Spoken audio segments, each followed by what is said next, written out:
how it all ends, the book of Revelation, our 14th installment. Do you understand the final war?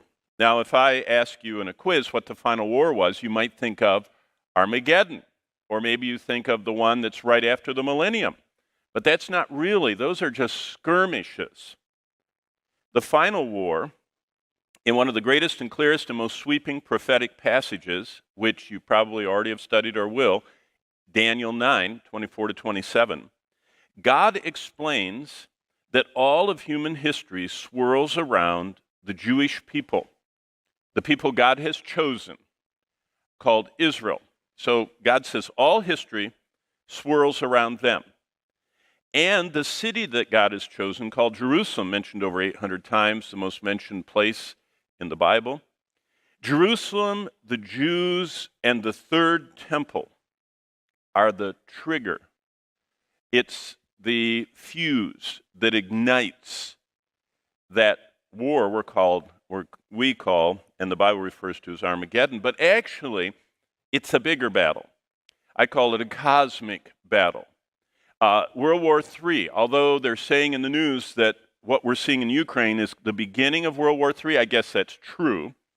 Everything we're seeing, according to Jesus, about wars and rumors of wars and the birth pains, all of them are leading to a crescendo. So that's true. But the real World War III, the Bible talks about, involves Iran attacking Jerusalem and Satan's expression of his endless hatred for the Jewish people. That's what God calls this massive battle that's going on. It's Satan knowing God's placed his name on a group of people and a city, Jerusalem and the Jewish people and the nation of Israel. And Satan knows God's put his name on them, and so Satan wants to get rid of them to show that God can't keep his word, that God can't be trusted, and he wants to defeat God.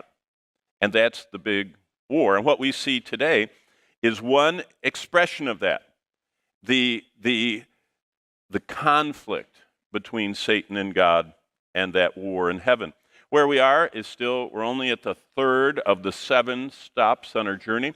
It's the main kind of message in the center of the book of Revelation, the tribulation events. They go back and forth between heaven and earth, and that's exactly what we're going to see as we look at chapter 14.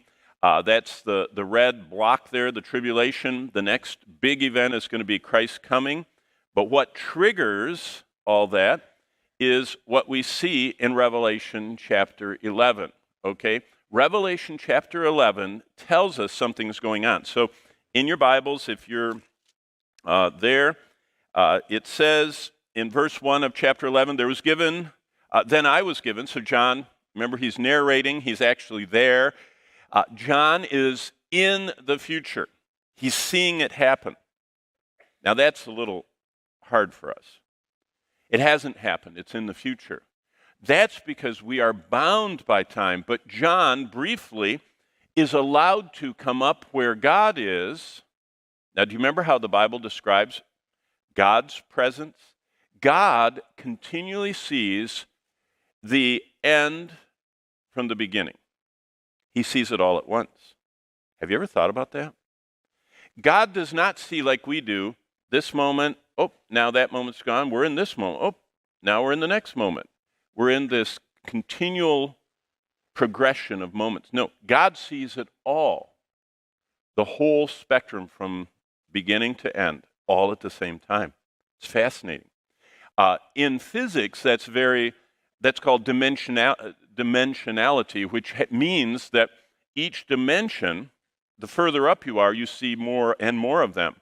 Time, for us, is a dimension that we're bound by, but if you're above it, you would see time and also, length and breadth and height, all of those things are dimensions, and that, when you're above it, you would look down and you would see the whole thing. Now, how many dimensions there are, we don't know.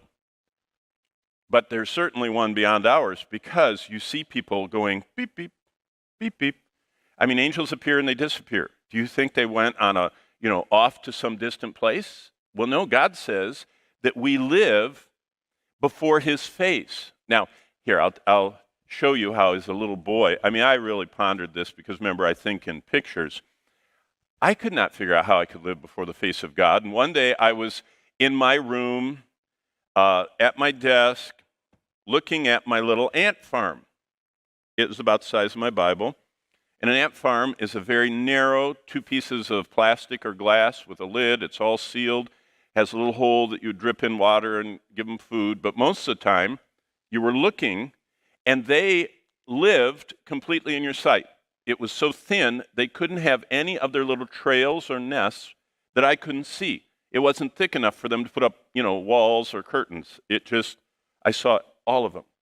But they couldn't see me. But they constantly lived their life before my eyes, before my face. But none of them saw me there. I would, and they'd just keep walking, and I'd do something, shine lights at them. They didn't really ever notice me. But they were before my face all the time. Did you know, in a real sense, your life right now is inside an ant farm that's bounded by the physical universe in which you live and the progression of time, and you are sitting, and I am standing, this very instant, right in front of the throne of God. In fact, he was seated on his throne watching you as you got up this morning. And as you got near the edge of your bed, he waited to see if you would land in that circle and say, God, I'm your servant. You started the day last night. The evening and the morning is, the next day. You start last night. I'm just joining in with what you started. What do you want me to do today? See, that's the whole idea of Paul. I beseech you, therefore, brethren, brothers and sisters in Christ, that you present your body a living sacrifice. We're still alive, but we offer ourselves back to God. So we're living in front of the face of God. But look at what happens in chapter 11. John is up there seeing the future like God does, and he was given a reed. He actually could, like they do those blip, blip in and out of our dimension, he goes into the future and he measures. Look, he measures. Rise and measure the temple of God, the altar, and those who worship there. What is this? This is an end of days third temple in Jerusalem. Now, I showed you a few pictures of the Temple of Solomon, what it probably looked like on the left, and kind of an archaeological view of what the Temple of Herod, the second temple, looked like on the right. But what we see in the scriptures is the third temple has arrived. It's there in the future. It's there during the tribulation. When God asked John to measure the temple's holy place and Holy of Holies at Jerusalem, he reminds us and reminds John that God owns that city. Did you know if you're going to ever be in business, there's a great axiom, a truth, a principle of business. You can't manage anything you can't, what? Measure. They always tell you that in business seminars.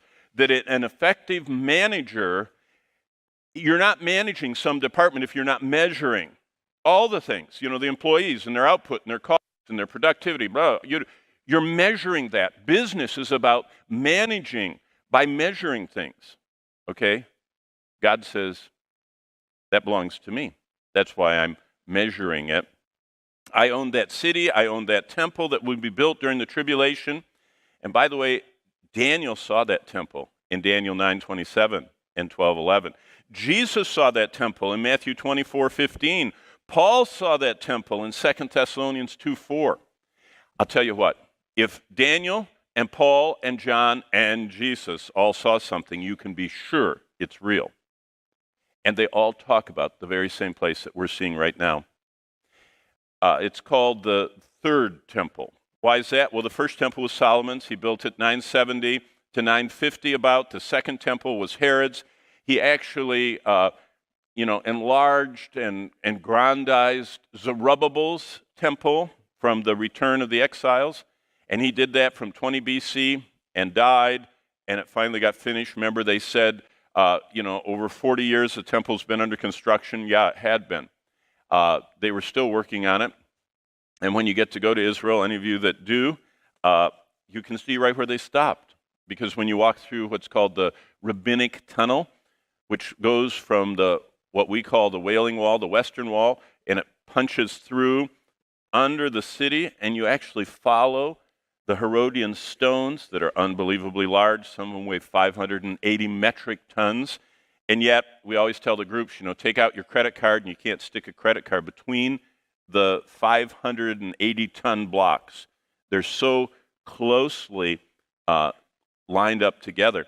But you keep walking on them, and you see, and they're beautiful, and they're finished, but you get near the end, you're almost under what we would call the Antonian Fortress. It's called the Sisters of Zion Convent today in modern Jerusalem, up above. But you're down below in the first century level, and all of a sudden the rocks aren't finished anymore. They still have protruding little holders they use to move them and cart them along. They just stopped building Herod's temple. They ran out of money, and they just left it. So that was the second temple. It was, of course, destroyed during the siege of Jerusalem in AD 70. But the third temple is right here in Revelation 11, and it's built sometime. Did you know that the temple faithful, they're called, it's a group of Jewish people that really want to build their temple, and they have in Jerusalem, they have their own little place where they're making the high priest garments. They're building replicas of all the temple fixtures, and every year they have this. They call it a cornerstone. It's a huge rock that they've made out of limestone, and they put it on a cart, and the whole temple faithful group, hundreds of them, all pull that rock and try and take it up on the Temple Mount, like they're putting up the kind of cornerstone of their new temple. And every year, the rioters, the one that controls the Temple Mount, the Waqf, it's called, the Arab presence, they resist them. So every year, the police have to come, and they have to surround these people with their cornerstone, and they pull it back and put it back in the storage room. But they do it every year and cause a riot every year because they want to build this temple. It's not because they've read Revelation 11. They don't even believe Revelation 11. They just want to do it. And something is going to happen, and basically someone is going to happen. We're going to meet him later on today. The Antichrist finally resolves the Arab-Israeli conflict. I mean, Clinton tried, remember, Camp David, and everybody's tried over the years. The Antichrist does it. And he allows the Dome of the Rock to stay, and he gives permission for the Jews to build their temple right next to it. How do we know that? Well, look back. Look at the wording. Believe out the court, verse 2, which is outside the temple, and do not measure it, for it's been given to Gentiles, and they're going to tread the holy city underfoot for 42 months. You see, there's this outer court. And, I mean, if you were building a Jewish temple and there was a Islamic shrine, you would not consider that to be holy. Neither one would. But the Antichrist gets them to work together, and he allows them to actually reinstitute sacrifices. Interesting. And then there's a final temple. We're going to run into that our last day, our second to last hour, and that is God's visitor center. It's the millennial temple. It's huge. I'll show you a picture of it. It's 25,000 cubits. 25,000 cubits is 37,000 feet. That's 7 miles wide and 7 miles this way. It's a gigantic, kind of like when you go to Washington, D.C., in that area between the Washington Monument, and it goes all the way down the avenue. You can see all the reflecting pool and all that. It's only at 7 miles wide, 7 miles long, this huge plaza with a temple in the middle. So those are the 4 temples, the ones the Bible talks about. So there's a future Jewish temple during the tribulation. It's in Jerusalem. Jesus saw it in Matthew 24. Paul saw it in 2 Thessalonians 2. Daniel saw it in Daniel 9. And John sees it in Revelation 11. And it marks the career of the Antichrist. And you say, well, how do you know that? Well, verse 2 tells us, leave out the court and don't measure. It's been tread underfoot for 42 months, and I will give power to my 2 witnesses, and they will prophesy. Oh, now we've got something else, the 2 witnesses.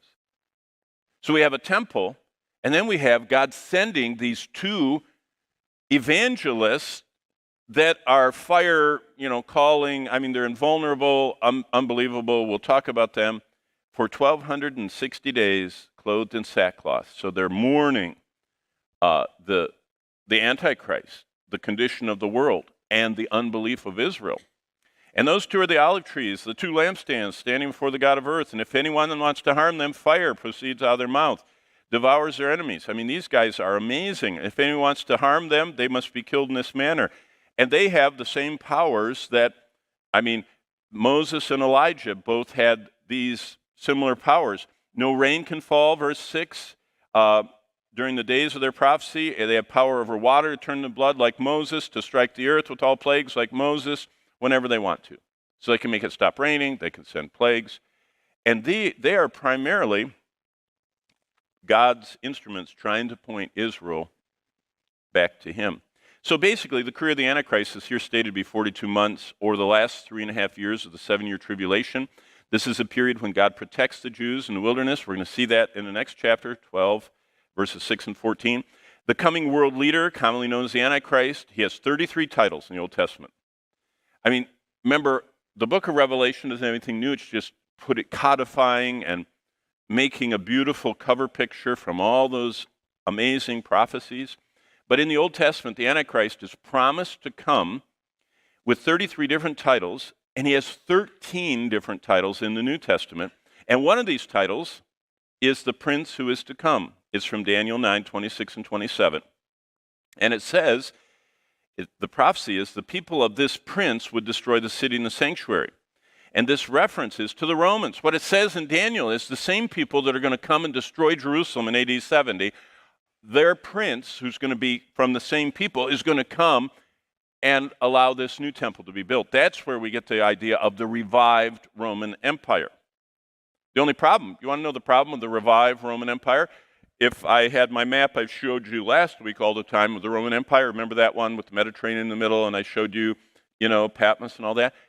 If you look at that map, today, half of all the Roman Empire is Islamic.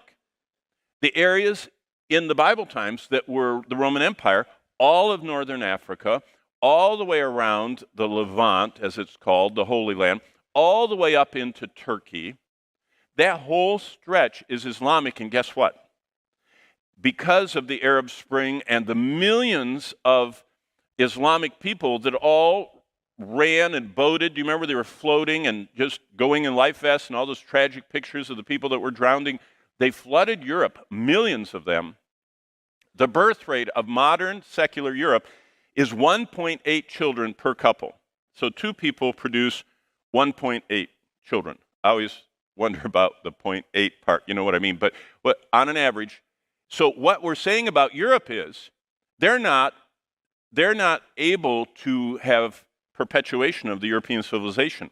They have a very low birth rate, so they're declining. Kind of like, Japan is declining, Russia is declining, many countries are declining. Their birth rates aren't enough to keep them at least level. They're going down until the millions of Islamic refugees came. Guess what?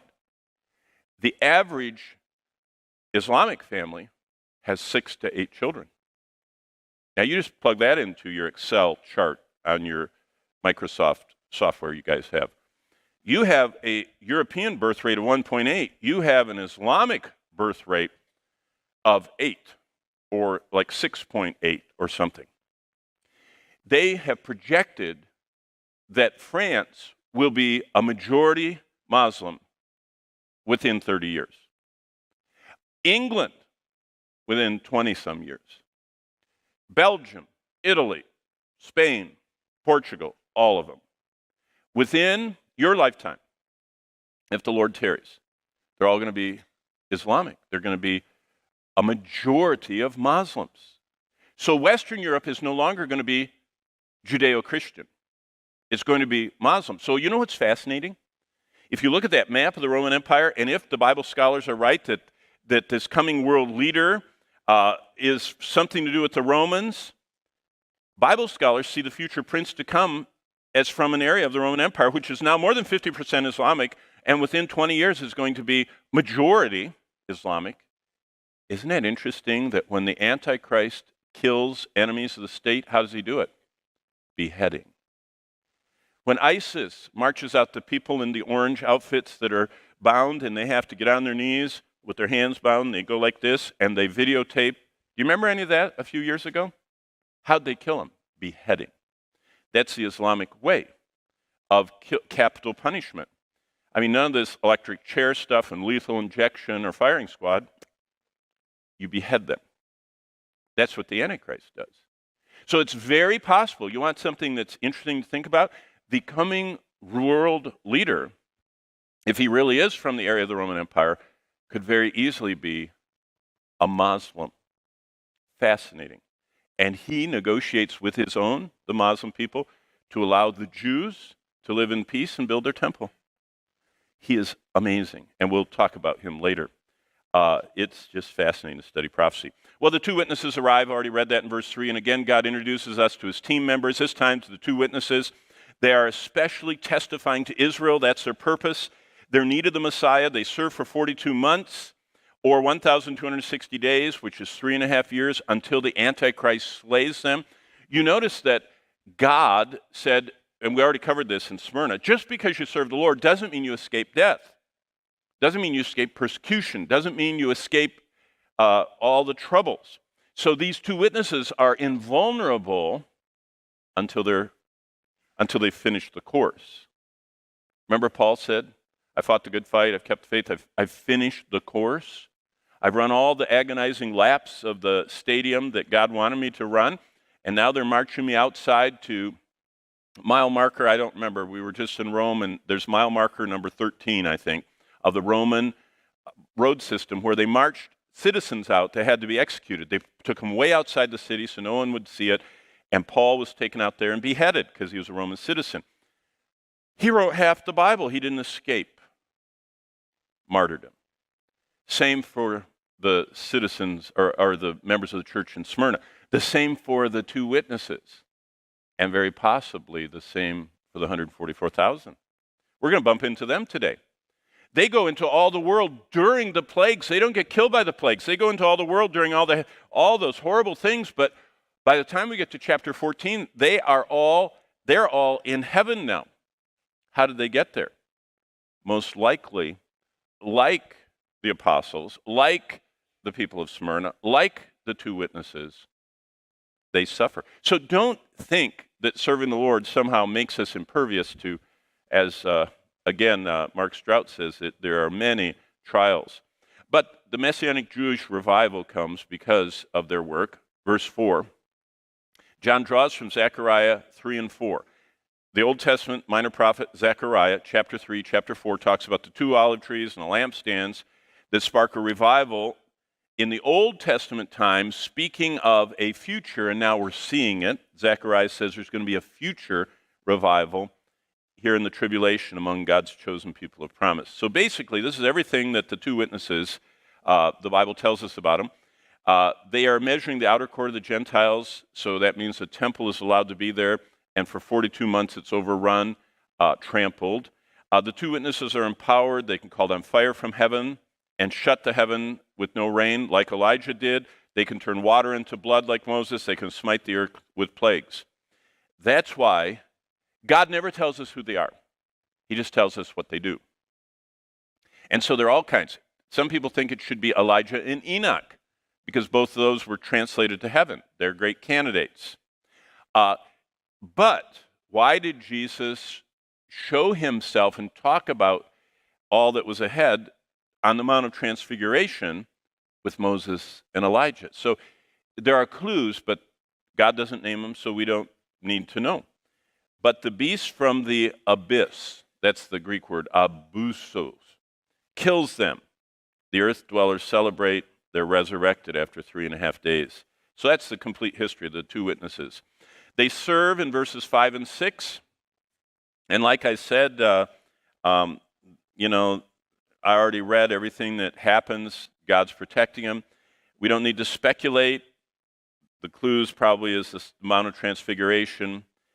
Because there, Christ is, in this brilliant blinding glory like he's going to be. Remember how Paul describes the second coming, 2 Thessalonians 1:7?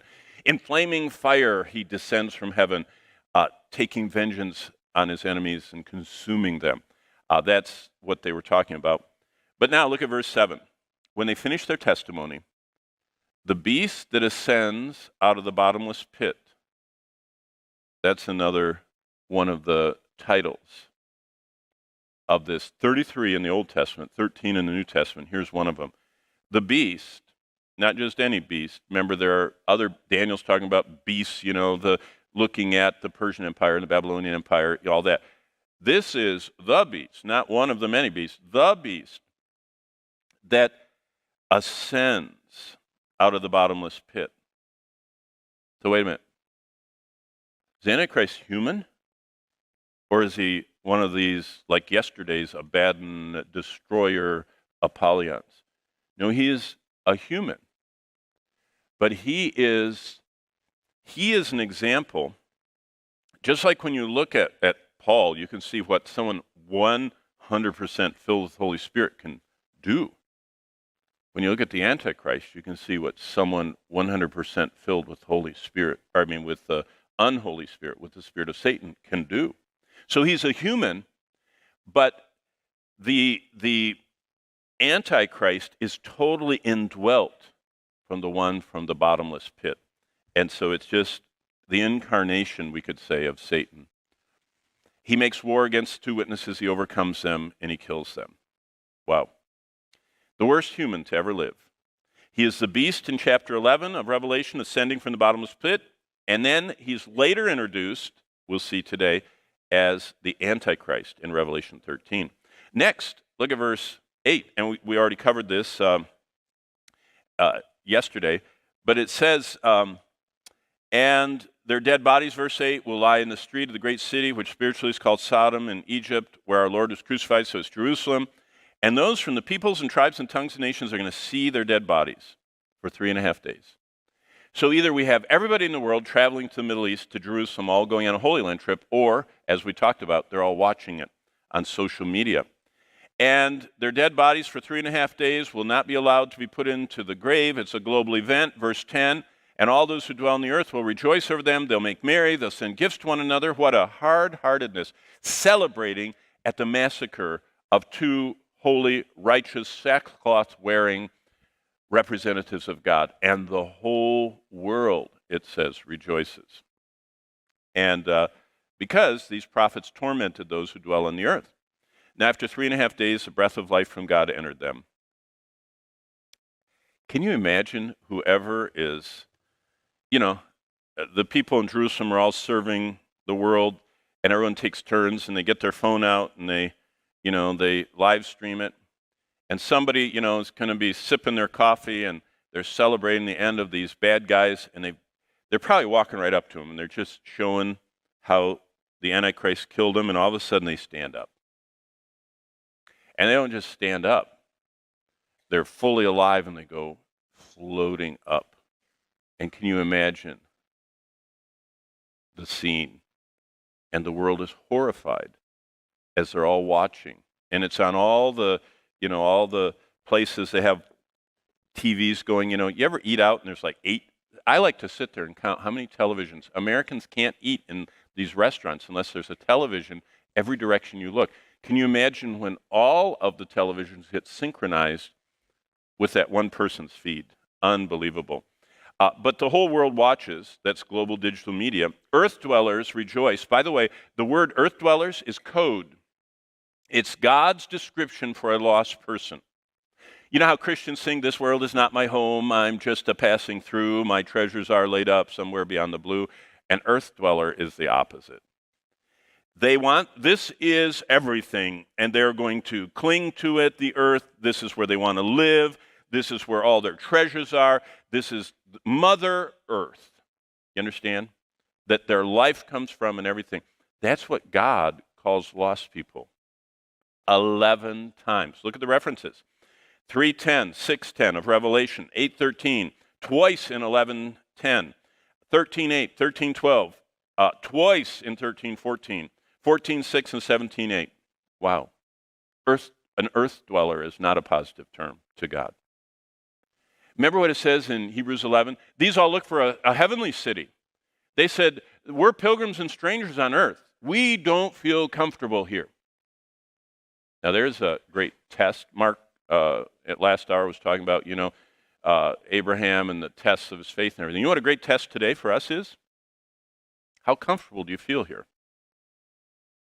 I thought it was really interesting. When we were raising our children, Bonnie and I were blessed with 8 wonderful children.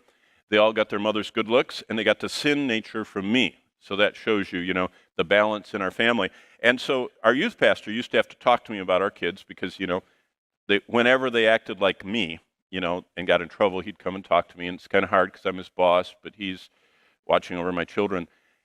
But I remember one time the youth pastor came and he said, you know what? He said, your children are different. He said, they seem out of sync.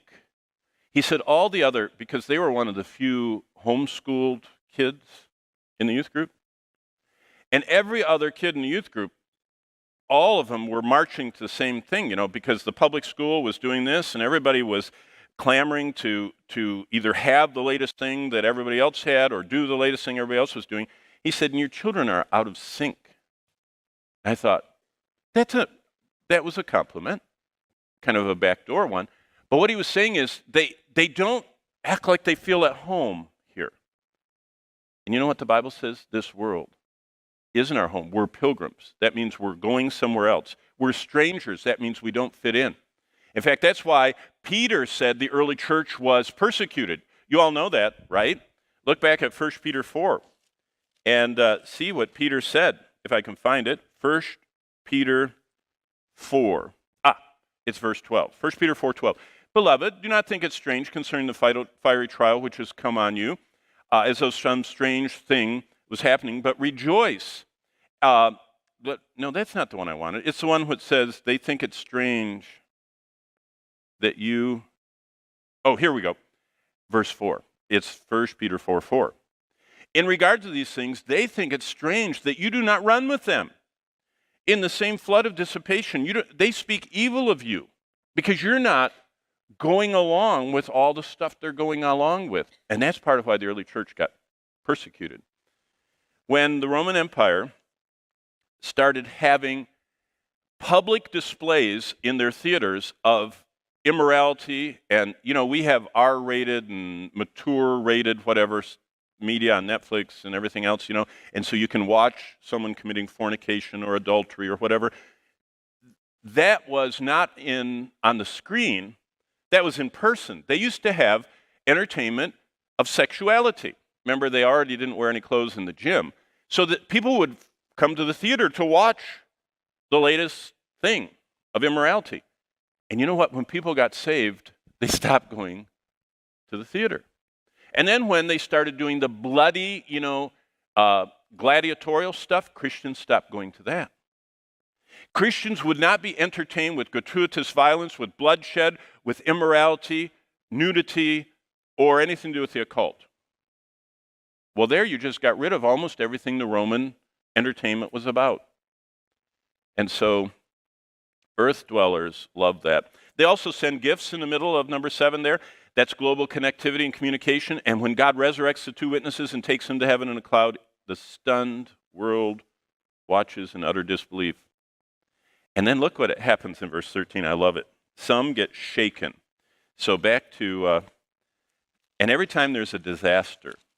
Remember, I told you that when the Ukraine started and all these horrible times came, unbelievable interest in the Bible. People got shaken. Look at 11:13. In the same hour, as the 2 witnesses are going up, there was a great earthquake, and 1/10 of the city fell. In the earthquake, 7,000 people were killed, and the rest were afraid, look at this, and gave glory to the God of heaven. Now look at this. Some get shaken enough to glorify God.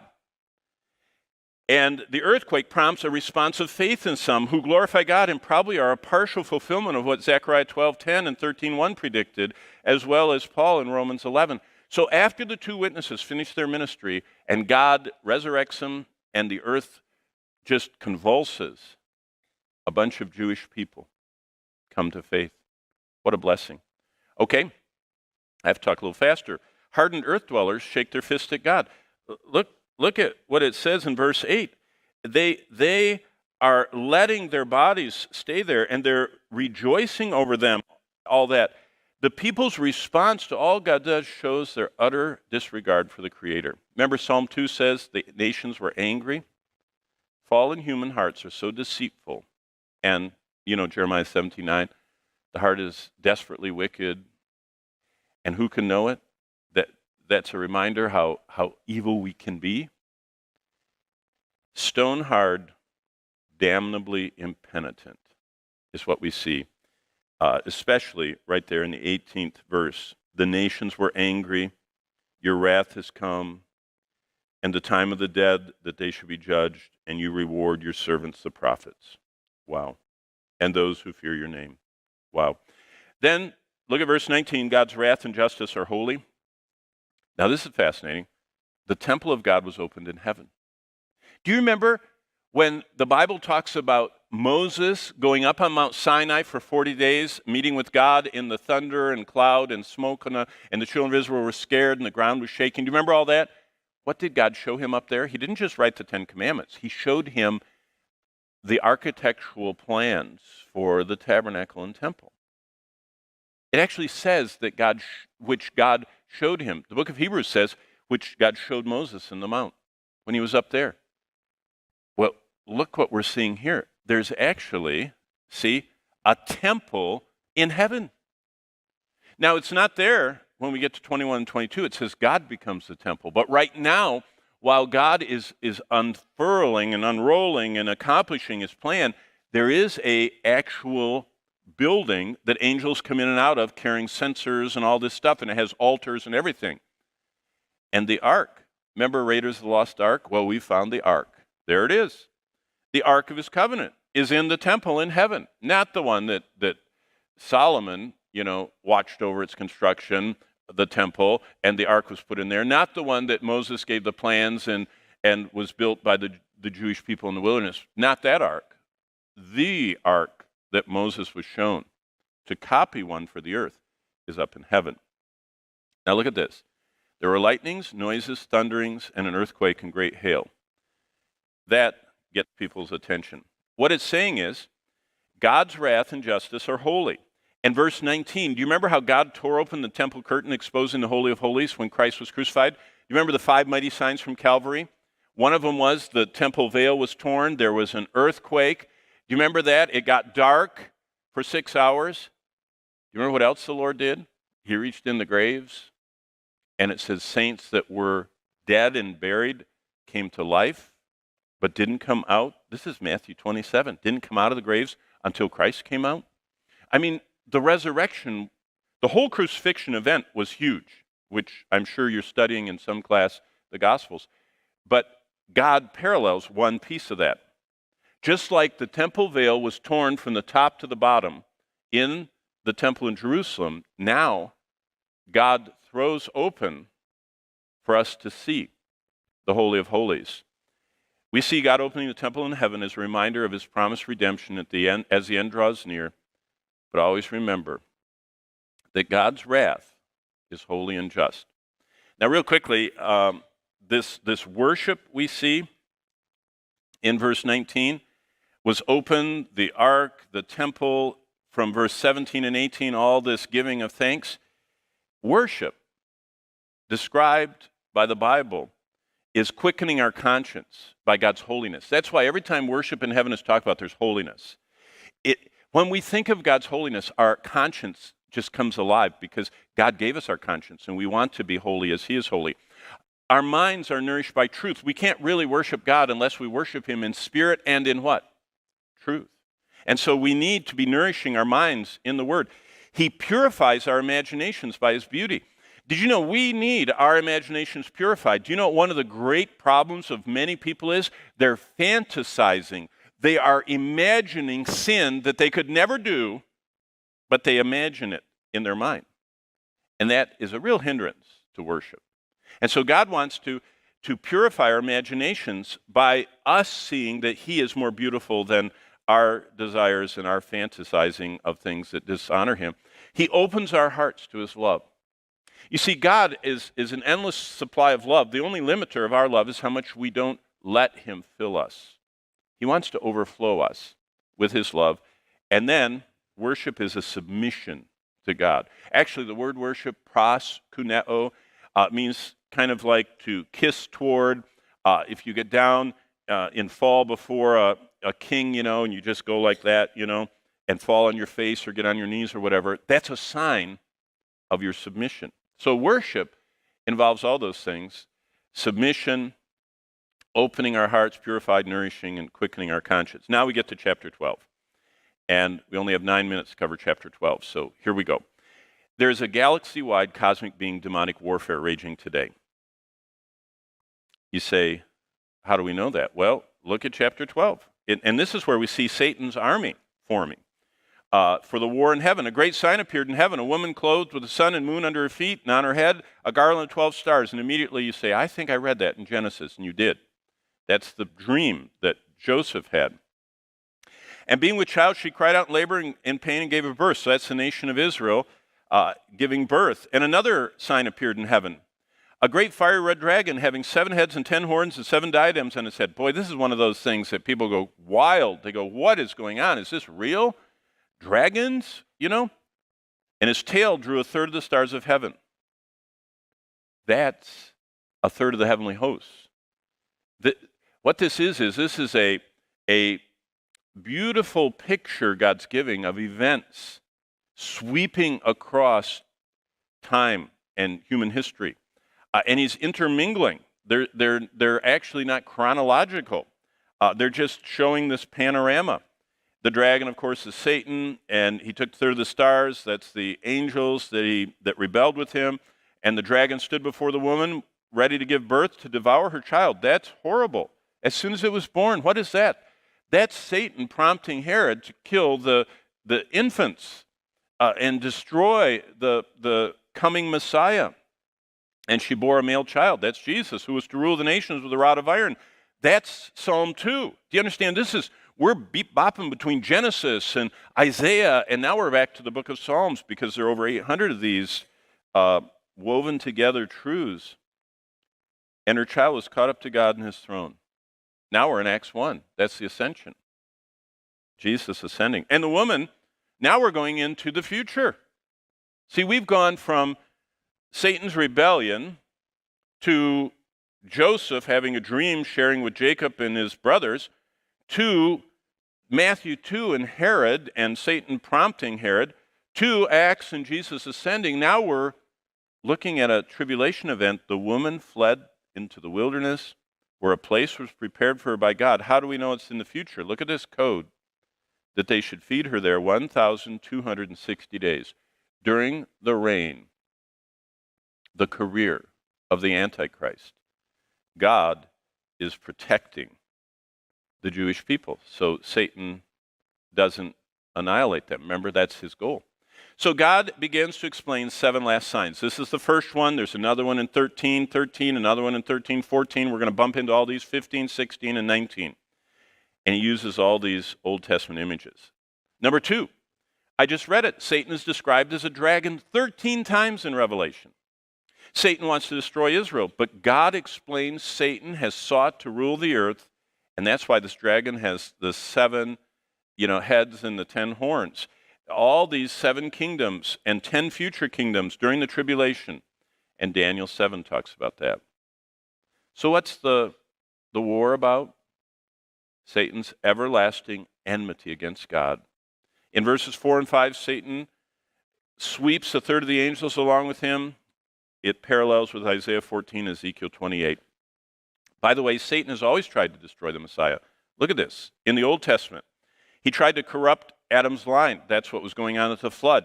He tried to corrupt Abraham's seed. Remember getting Hagar in there and not being the son of promise. Then the famine, trying to kill them all off in the promised land. Then the destruction of all the male children by Pharaoh. That was a way to get rid of the promised line. Then Pharaoh pursues the whole nation. He's going to drive them into the water and kill them all, and keep some slaves. And then the populating of Canaan with these people that God said are so vile and so destructive to my people. And then everything that was against David's line you can read about. And then how about this? Joseph almost got too afraid to take Mary to legitimize this transfer of the family name and to make Mary to be as if she was to be stoned. And God says, don't fear, Joseph, you need to marry her. Then Herod, tried to kill the babies. Then at Nazareth, what'd they try and do? Do you think the Nazareth people thought of that, trying to kill Jesus and throw him off the cliff? No, that was Satan, who always wants to kill and steal and destroy. Do you remember in Mark 4 and Luke 8, the 2 times Jesus was in the boat and a storm came and the boat was sinking and it was terrifying sailors who spent their whole lives on the Sea of Galilee? Why were they terrified? Because it was an unnatural storm. And then at the cross, Satan thought he won. And all that's summarized right here in Revelation 12. Well, the conflict of the ages is Satan opposing God's plan for Israel, the chosen people of promise, and God keeps his promise. And so the Antichrist rises to power. He breaks his promise to let Israel worship in the temple. He sets up what Jesus calls the abomination, and the Jews flee, like Jesus told them to in Matthew 24. And then, look at verse 7. I love the way it says it in chapter 12. War broke out in heaven. Michael and his angels fought with the dragon, and the dragon and his angels fought back, but he did not prevail, nor was any place found for them. So the great dragon was cast out, the serpent of old, called the devil and Satan, who deceives the whole world. That one verse connects it all. The serpent in the Garden of Eden, the one that tempted Eve and got her to sin, is the devil that tempted Jesus in the wilderness, is the dragon we see in Revelation, is Satan. So you notice it puts it all together. The great dragon is the devil, is Satan, and he is the one. He is the accuser of our brethren that we see in Job, who accuses them before God night and day. But look at verse 11. They overcame him by the blood of the Lamb, by the word of their testimony. They did not love their lives to death. By the way, that's the great Mark Strout was talking about, faith, hope, and love. They have faith in the blood of Christ. They have hope in Christ. That's their testimony. And they love him more than life itself. Wow. So chapter 13, we're going to get into and continue next hour after the bell. We're going to see the man of sin, the superhuman, the final Caesar, the 666 author, the one that's like Jesus, the global leader, the peacemaker, and the Antichrist. That's all in chapter 13. And what we see is that the Antichrist is a monster. And this chapter was to remind the church that one of the reasons God left us as believers on earth at this present time is to what? Resist Satan. Did you know when we preach the gospel and when we live the gospel, when we believe the gospel, we're reflecting Christ's light? That's why the nations on earth that don't have very many Christians are so dark spiritually and culturally, because they don't have the light of the gospel coming from all these little temples. In fact, Daniel tells us so much about, if you read Daniel 7 and 9, he is a super intelligent, super communicating, the Antichrist is, super politician, a super businessman, a super general, and he has a super ego. That's what Daniel says, but we're not studying Daniel. We'll just see what Revelation says. Beware of Satan, because he empowers this false prophet. Did you know that Satan's representative can call down fire from heaven and fake what the 2 witnesses could